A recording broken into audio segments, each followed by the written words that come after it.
السلام عليكم ورحمة الله.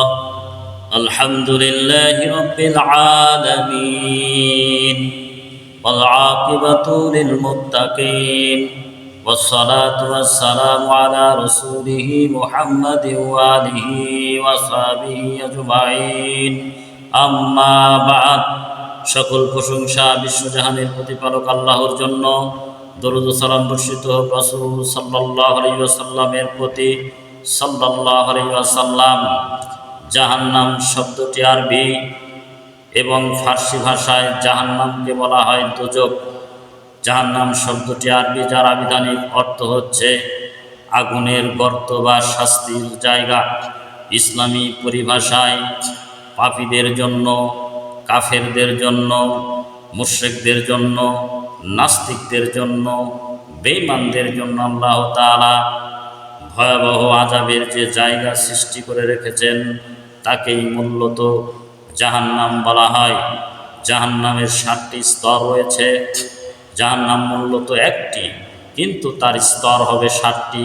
1 নম্বর হলো জাহান্নাম, 2 নম্বর হচ্ছে হাবিয়া, 3 নম্বর হচ্ছে জাহিম, 4 নম্বর সাকার, 5 নম্বর সাঈর, 6 নম্বর হুতামা, 7 নম্বর হলো লাজা।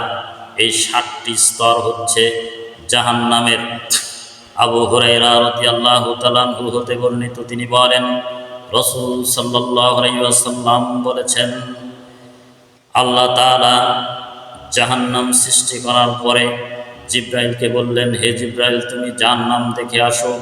জিব্রাইল জাহান্নাম দেখলেন যে জাহান্নামের ভয়াবহতা, জাহান্নামের আযাব, কষ্ট, মুসিবত দেখে তিনি এসে আল্লাহকে বললেন, আল্লাহ, তোমার ইজ্জতের কসম করে বলছি, তোমার কোনো বান্দাই জাহান্নামে যেতে চাইবে না। আল্লাহ তাআলা পুনরায় জিব্রাইলকে বললেন, জিব্রাইল, এবার তুমি গিয়ে জাহান্নাম দেখে আসো।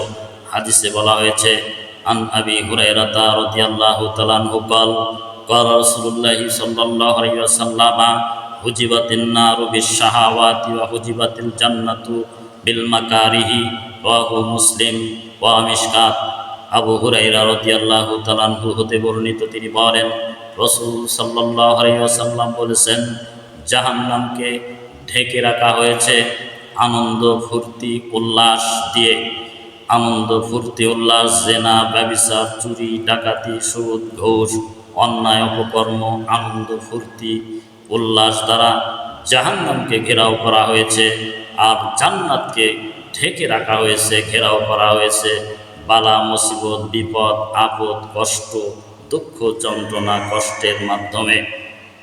জিব্রাইল ফেরেশতা দ্বিতীয়বার জাহান্নাম দর্শন করে এসে আল্লাহকে বললেন, আল্লাহ, তোমার ইজ্জতের কসম করে বলছি, তোমার সকল বান্দাই সেই জাহান্নামে প্রবেশ করবে, কারণ এই আনন্দ ফুর্তি মানুষ বেশি ভালোবাসে, আর এই কাজগুলো আপনার বান্দারা করবে, অতএব সকলেই জাহান্নামে প্রবেশ করবে। এই ভয়াবহ জাহান্নাম থেকে পরিত্রাণের জন্য আমাদেরকে দোয়া করতে হবে। আবু হুরায়রা রাদিয়াল্লাহু তাআলা আনহু হতে বর্ণিত, তিনি বলেন রাসূল সাল্লাল্লাহু আলাইহি ওয়াসাল্লাম বলেছেন, কোনো বান্দা যদি সকালে 7 বার বলে জাহান্নাম থেকে পরিত্রাণের জন্য, তখন জাহান্নাম আল্লাহ তাআলার কাছে বলে, হে আল্লাহ, তুমি তাকে জাহান্নাম থেকে পরিত্রাণ দাও। যদি কোনো বান্দা সন্ধ্যায় 7 বার বলে আল্লাহ তাআলার কাছে, হে আল্লাহ, তুমি আমাকে জাহান্নাম থেকে পরিত্রাণ দাও, জাহান্নাম আল্লাহ তাআলার কাছে বলে, আল্লাহ, তুমি তাকে জাহান্নাম থেকে বাঁচাও। জাহান্নাম থেকে বাঁচার মূলত 2টি দোয়া আছে। 1 নম্বর দোয়া হচ্ছে আল্লাহুম্মা আজিরনি মিনান নার, হে আল্লাহ, আমি তোমার কাছে জাহান্নামের আযাব থেকে বাঁচতে চাই। 2 নম্বর দোয়া হলো আল্লাহুম্মা ইন্নী আউযু বিকা মিন আযাবি জাহান্নাম, হে আল্লাহ, নিশ্চয় আমি তোমার কাছে আশ্রয় চাই জাহান্নামের শাস্তি থেকে। এই 2টা দোয়ার মধ্যে যে কোনো একটা দোয়া পড়া যায়।